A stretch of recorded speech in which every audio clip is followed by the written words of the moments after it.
하나님 말씀은 마태복음 13장 24절부터 33절까지입니다.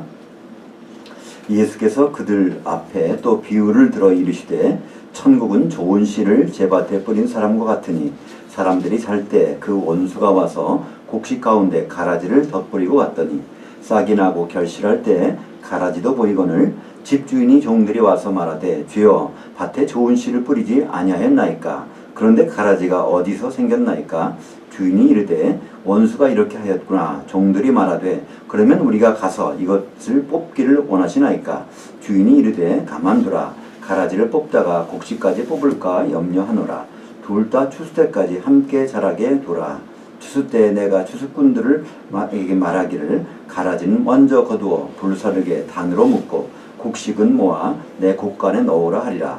또 비유를 들어 이르시되 천국은 마치 사람이 자기 밭에 갖다 심은 겨자씨 한 알 같으니 이는 모든 씨보다 작은 것이로되 자란 후에는 풀보다 커서 나무가 되매 공중의 새들이 와서 그 가지에 깃듯 있느니라. 또 비유로 말씀하시되 천국은 마치 여자가 가루 서말 속에 갖다 몰래 넣어 전부 부풀게 한 누룩과 같으니라. 오늘 말씀을 가지고 천국의 3종 세트, 가라지, 겨자나무, 누룩 이런 제목으로 은혜를 나누고자 합니다. 우리가 바라는 이상향을 다른 말로 영어로 유토피아라고 합니다. 영국의 철학자 토마스 모어라는 사람이 1516년에 지은 소설이 있는데 그 소설 제목이 유토피아입니다. 그러니까 유토피아란 말은 지금부터 딱 500년 전에 생긴 말이죠. 원래 사전에 없던 말입니다. 원래 헬라어로 없다라고 하는 것을 영어식으로 표현하면 ou라고 하는 단어, 우라고 씁니다. 그리고 좋다라는 것은 이유를 표기해가지고 유라고 읽습니다. 그러니까 ou하고 이유라는 것에서 앞에 있는 o와 e를 빼면 u만 남지 않습니까? 거기다가 토피아라고 하는 원래 힐라 말로 토포스라는 어떤 장소인데 그걸 이제 영어식으로 고쳐서 토피아, 그래서 유라는 단어에다가 토피아를 붙여서 유토피아라는 말을 만들어낸 것이죠. 그러니까 그 유자라는 단어에 원래는 없다, 또 유자라는 단어는 원래 좋다, 이 두 가지가 포함되어 있기 때문에 이것은 상상 속에 있는, 그러니까 이 세상엔 없는 좋은 곳, 문자적으로는 그것을 유토피아라는 말로, 그러니까 이 토마스 모어라는 사람이 합성해서 단어를 만들어낸 것입니다. 사람들은 이 천국이 바로 이 유토피아라고 이렇게 생각을 하고 있습니다. 하지만 성경에서 말하는 천국은요, 장래에 나타날 그런 유토피아, 그런 것이 아닙니다. 천국은 현재 우리가 알든 모르든 우리가 누리고 있고 들어와 있고 한 그런 것이죠. 마태복음 12장 28절에 보면 예수님이 그런 말씀하십니다. 내가 성령을 힘입어서 이 귀신을 쫓은 것이라면 바로 하나님 나라가 이곳에 너희들에게 임하였느니라. 그때 그 너희들에게라는 말은요, 바리새인들에게 한 말입니다. 예수님이 어떤 애를 고쳐주셨거든요. 그랬더니 바리새인들이 얘기를 합니다. 바알세불을 힘입어서 고친 것이다. 그랬더니 예수님이 거기에 대해서 말씀하시죠. 어떻게 바알세불하고 귀신이 그들이 싸우겠느냐. 그들은 싸우는 게 아니다. 이렇게 말씀하시면서 그게 아니라 바로 성령을 힘입어서 귀신이 나간 것이고, 그렇기 때문에 하나님 나라, 이 천국이 이미 너희들 가운데도 있는데 너희들이 다만 보지 못할 뿐이라, 이렇게 말씀하고 있습니다. 그러니까 이 천국 안에는 우리가 들어와 있는데 이것을 알고 있는 사람과 모르고 있는 사람이 있단 말이죠.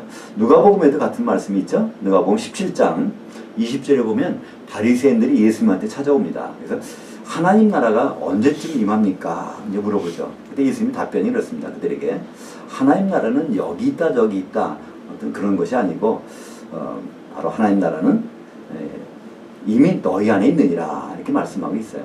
그러니까 바리새인들은 전혀 하나님 나라가 언제 올까 기다리고 있었는데 이미 있다는 겁니다. 그러니까 우리는 다 하나님 나라 천국 안에 있는 사람들이죠. 요한복음 3장 5절과 6절에 보면 바로 물로 그리고 영으로 나지 아니하면 하나님 나라에 들어올 수 없느니라. 그러니까 하나님 나라에 들어온 사람들이 거듭난 사람들은 이 하나님 나라에 들어온 사람들입니다. 그렇다고 다른 사람 바리새인들은 하나님 나라에 들어왔다 그러는데 그러면 어떻게 되는 것일까요? 그건 불법 입국한 사람들이고 불법 체류자들이겠죠. 여하튼 하나님 나라와 천국은 성경에서 같은 것으로 우리에게 말씀하고 있는데요. 앞으로 도래할 어떤 이상향이 아니라 지금 현재 우리가 지금 겪고 있는 현실 세계 속에서 하나님께서 역사하시는 것, 그것이 바로 하나님의 나라라고 말씀하고 있죠. 성경에서 말씀하신 이 하나님의 나라, 이것은 하늘들에 있는 왕국입니다. 그러니까 하늘, 헤븐스, 킹덤 업 헤븐스라고 하는 그 하늘들에 있는 왕국을 우리말로 번역한 것이 바로 이제 천국이라고 번역을 했는데요. 창세기 1장 1절에 보면 태초에 하나님이 하늘들과 땅을 창조하셨습니다. 그렇기 때문에 우리가 지금 누리고 있는 이 모든 것들은 그냥 단수의 하늘이 아니라 이 쌍수의 하늘입니다. 눈에 보이는 하늘도 있지만 안 보이는 하늘이 겹쳐 있는 그런 하늘이 바로 우리가 살고 있는 이 하늘들이라는 것이죠. 가장 쉽게 생각하면요, 천사들은 이곳에 분명히 있습니다. 그러나 우리는 볼 수가 없어요. 우리가 볼 수 있는 하늘이 있지만 볼 수 없는 하늘은 같이 공존하고 있는데 그것은 창세 이후로 그렇게 시작이 된 것입니다. 근데 세상에서 교회를 얻기 위해서 하나님이 시작하신 특수한 공간입니다. 그러니까 하나님 왜 천지를 창조하셨을까요? 그것은 쉽게 말하면요, 교회를 얻으시기 위해서 천지를 창조하셨습니다. 그것을 이렇게 생각하면 됩니다. 하늘들과 땅을 창조하셨는데 이 하늘들과 땅은 동일한 말씀으로 없애버리시겠다는 거예요. 베드로 후서 3장 7절에 보면 이 하늘들과 땅은 동일한 말씀으로 불사람을 당하기 위해서 간수된 바 되었으니 이렇게 말씀합니다. 그럼 이 하늘들과 땅이 없어질 때 남는 것이 뭐가 있다는 말이에요. 그죠? 그러니까 요한계시록 21장에 보면 1절과 2절에 보면 이전에 보던 것, 우리가 보던 건 다 없어졌다는 거예요.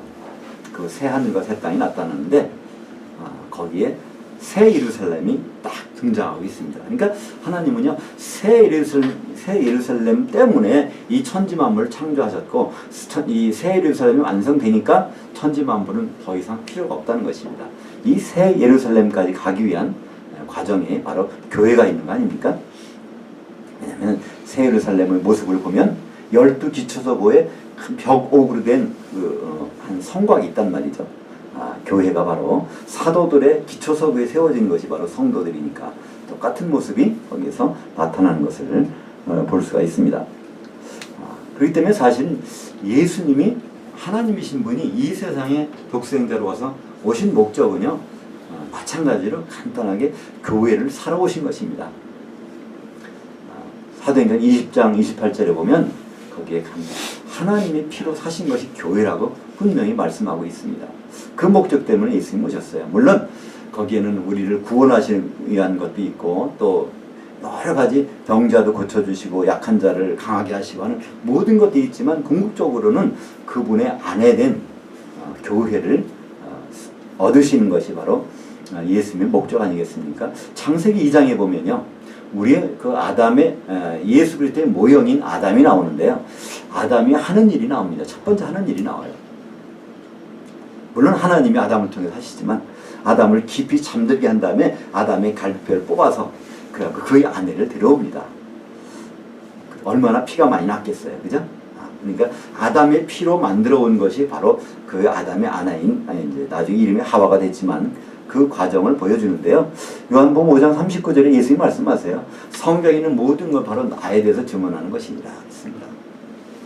성경에 있는 모든 일들은 역사적 사실입니다. 근데 역사적 사실을 통해서 바로 예수님이 어떤 모습으로 오셔서 무엇을 하실지를 우리에게 먼저 말씀해 주셨는데, 결국 예수님은 그분의 몸을 통해서, 그분의 피를 통해서 그분의 아내를 얻으시는 것인데, 에베소서 5장 32절에 보면 창세기 2장 24절의 그 사건, 바로 그리스도와 교회에 대한 것이라고 우리에게 말씀하고 있습니다.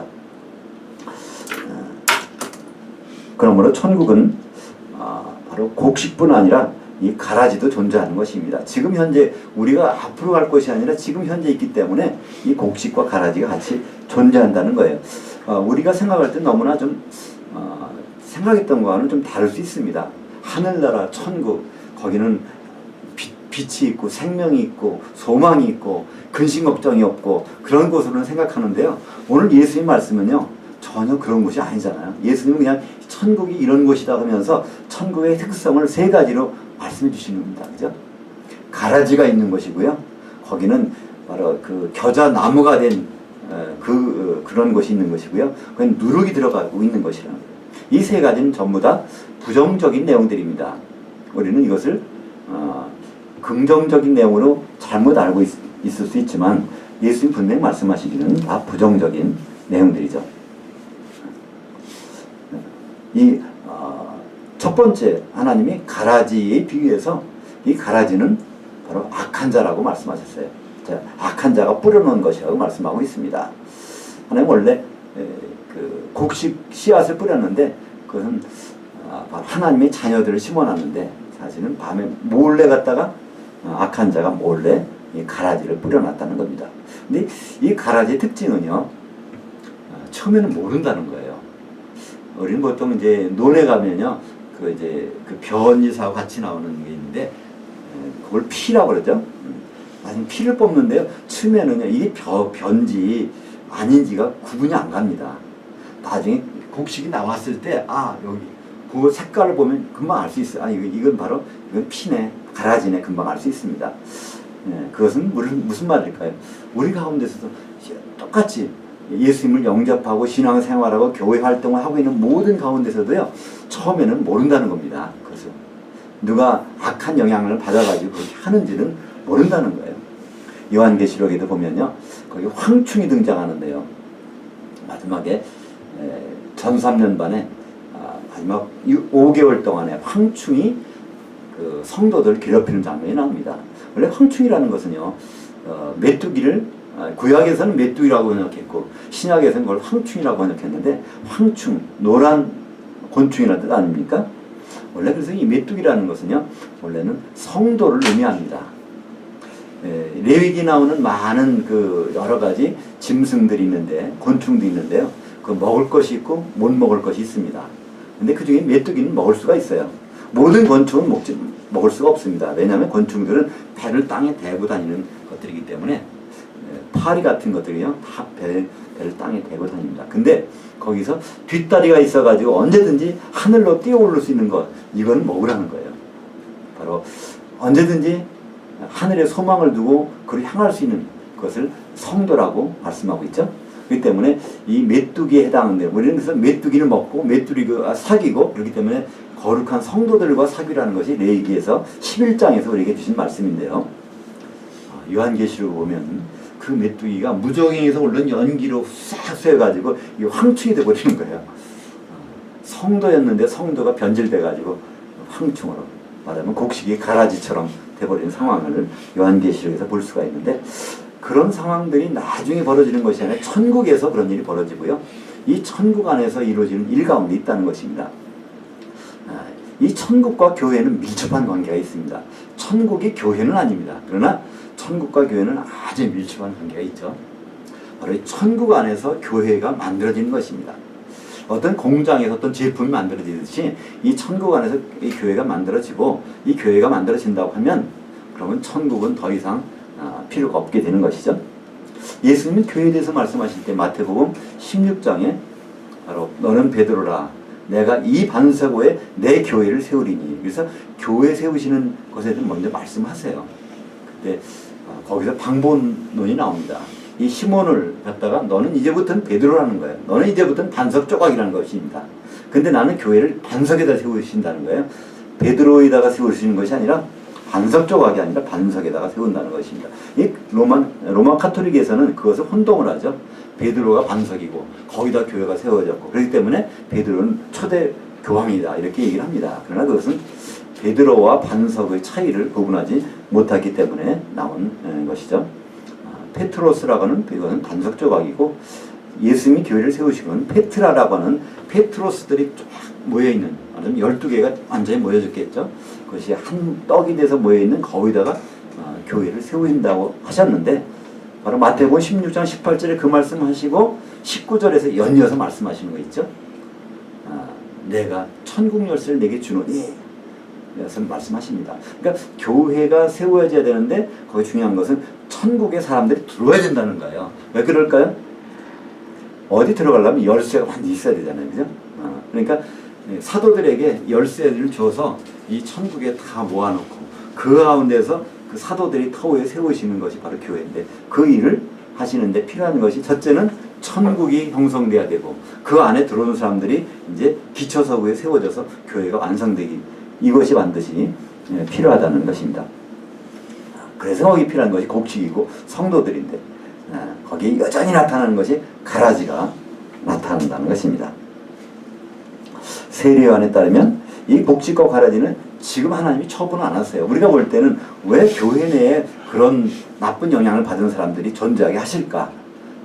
근데 그냥 두라는 거예요. 그걸 지금 처분하면요, 이게 곤란하다는 거예요. 그래서 그걸 처분할 시기가 있습니다. 마태복음 3장 11절 하반절부터 12절까지 보시면 세례 요한이 이렇게 말합니다. 내 뒤에 오시는 이는 나보다 능력이 많으시니 나는 그의 신을 들기도 감당하지 못하겠노라. 그는 성령과 불로 너에게 세례를 베푸실 것이요 손에 키를 들고 자기의 타작마당을 정하게 하사 알곡은 모아 곡간에 들이고 쭉정이는 꺼지지 않는 불에 태우시리라. 그러니까 세례 요한은 자기는 물로 잠기게 하는 사람이지만 예수님은 성령에 잠기게 하고 불에 잠기게 한다는 것입니다. 우리는 여기서 또 오해가 나오죠. 그래서 불세례를 받으라, 성령 세례를 불세례라고 하는데요.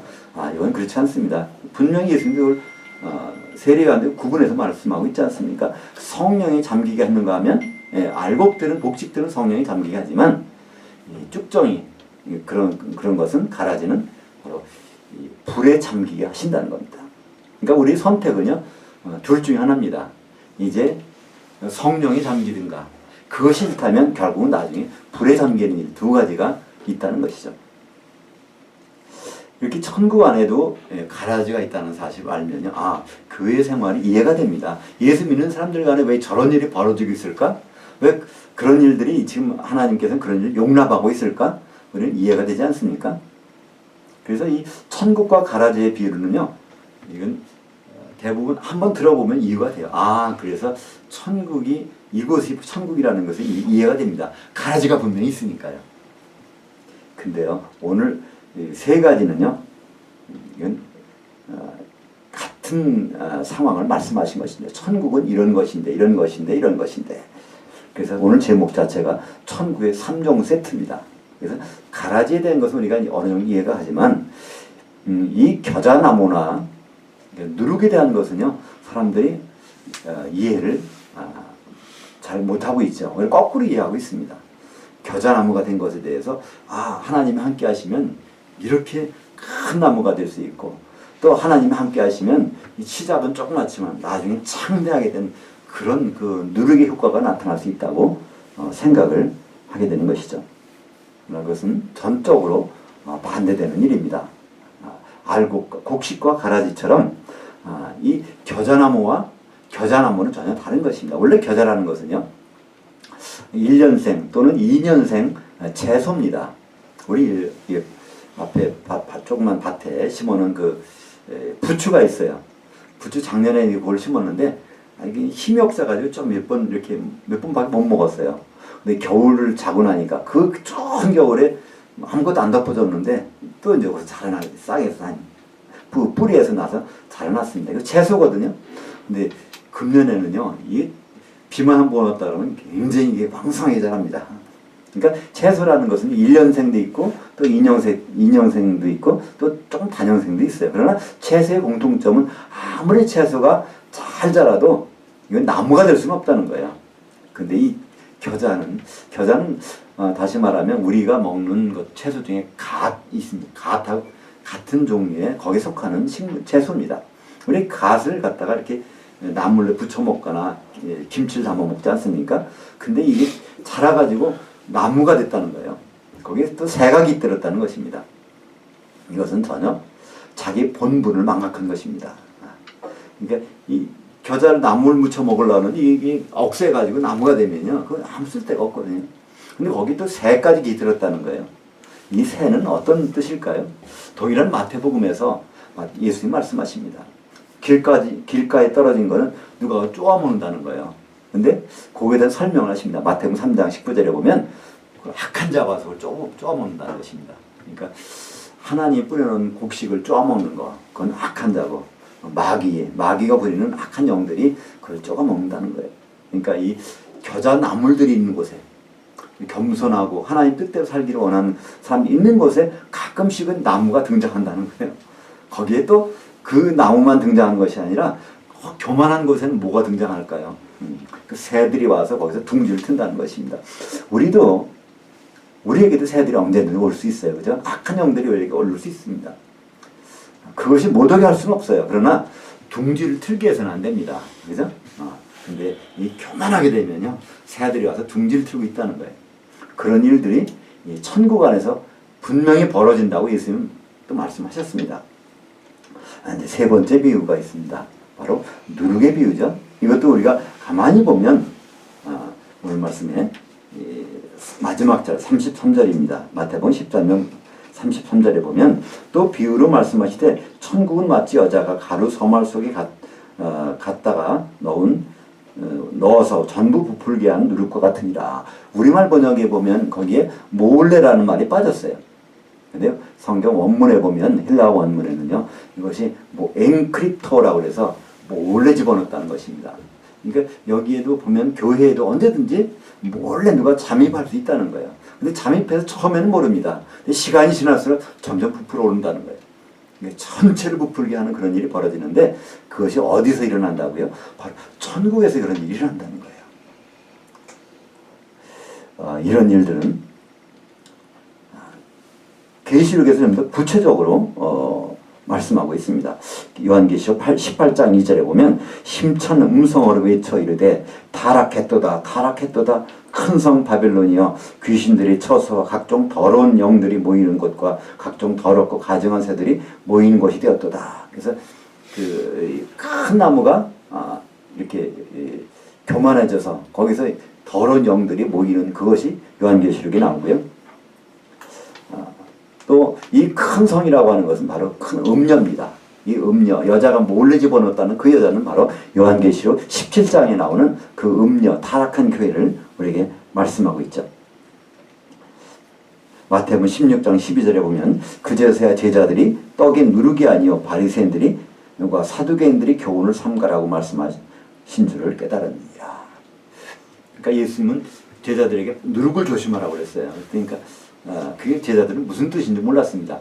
우리가 오늘 점심 먹을 그 떡을 안 갖겠다고 지금 말씀하신가? 근데 예수님은 다시 말씀해 주십니다. 이 누룩이라는 것은 바리새인과 사두개인들의 교훈이다. 한마디로 세상 교리고 세상 지식이라는 것이죠. 세상에 놓을 많은 것들이 사실은 어디에 들어와 있다고요? 이 천국 안에 들어온다는 거예요. 하나님 나라 안에, 이 교회 안에 그런 세상의 전통과 법칙과 지식들이 들어와서 그것이 바로 교회의 좋은 것으로 둔갑해서 있는 일들이 벌어진다는 것입니다. 요한계시록 18장에 보면, 17장에 보면 거기에 그 음녀가 갖고 있는 것들을 보면요, 세상에 화려한 것이 가득 들어있어요. 특별히 거기 들고 있는 음녀가 들고 있는 잔은요, 금잔입니다. 원래 여자는 요한계시록에서 교회인데 교회는 뭘 들고 있어야 되죠? 에베소서 6장에 보면 하나님의 전신갑주를 입으라. 그래서 이 교회가 뭐로 이렇게 장착돼야 되는지를 설명하고 있는데요. 거기에는 손에 들고 있는 거 두 가지가 나옵니다. 바로 믿음의 방패하고 성령의 검인 하나님의 말씀을 들고 있으라고 그랬는데 요한계시록에서 그 음녀는요, 그걸 들고 있는 것이 아니에요. 금잔을 들었다는 얘기는요, 거기에 더 이상 말할 필요가 없습니다. 이런 잔도 멋있는데 금잔을 들 정도면 그가 갖고 있는 자동차는 아마 BMW 정도가 아닐 것이고요. 집도 어떤 맨션 그것이 아닐 것입니다. 그 화려한 것들을 꽉 차는 것이 이제 마지막 때의 교회의 모습들이라고 말씀하고 있죠. 예수님은 천국을 소개하셨고 이 천국 문에 들어오는 사람 통해서 교회를 이루라고 사도들에게 부탁을 하셨는데 거기에서 벌어지는 일들이 분명히 앞으로 가라지가 등장하고요. 또 거기에서 그 겨자 나물로 그쳐야 되는데 그것이 교만한 나무가 돼버리고요. 거기에 새들까지 같이 불러다가 거기 깃들게 하고요. 또 이 무교병이 돼야 순수한 가루가 돼서 그게 뭉쳐져야 되는데 거기에 누룩이 들어가서 그냥 확장되고 있는 그런 일들이 벌어진다는 것입니다. 우리는 하나님 나라의 확장과 교회의 부흥 성장을 외치고 있지만요. 잘못되면 그것이 반대되는 효과에 누릴 수 있다는 것입니다. 예수님이 우리에게 경고해 주신 대로 그것이 가라지가 될 수도 있고 교만한 큰 나무가 큰 성 바벨론이 될 수도 있고요. 부풀어 있는 세상적인 놀라운 영향력들이 우리 가운데 있다는 것입니다. 사랑하는 여러분, 천국은 우리가 소망을 두고 있는 천국은 이상향이 아닙니다. 천국에는 곡식 알곡만 있는 것이 아니라 가라지가 현실적으로 같이 활동하고 있고 붙어 있는 것이 우리가 접촉하고 있는 것이 바로 가라지가 분명히 있다는 거예요. 또 천국은 겨자 나물로서 묻혀서 우리에게 기쁨을 주는 그런 것이 있는 것만이 아니라 거기에는 나무처럼 자라가지고 바로 악한 영들을 끌어들이는 그런 교만이 같이 공존하고 있다는 것입니다. 또 천국은 세상적인 영향력들이 왕성하게 활동하고 있는 그런 곳이 있다는 것입니다. 우리는 믿음 생활하는 가운데서 가끔씩은 좌절하고 낭망하고 이렇게 할 때가 있어요. 근데 우리는 오늘 예수님의 그 천국의 3종 세트를 바라볼 때 우리는 낭망할 일이 아닙니다. 오히려 이런 일들이 점점 왕성해지면 예수님이 약속하신 그 오실 날짜가 담겨지고 있고 우리가 주님을 만날 그 시간들이 단축되고 있다는 오히려 위로의 메시지가 된다는 것입니다. 이 천국의 3종 세트, 가라지와 겨자나무와 누룩, 이것은 예수님과의 만남을 알리는 역설적인 성경의 역설적인 복음입니다. 기도하겠습니다.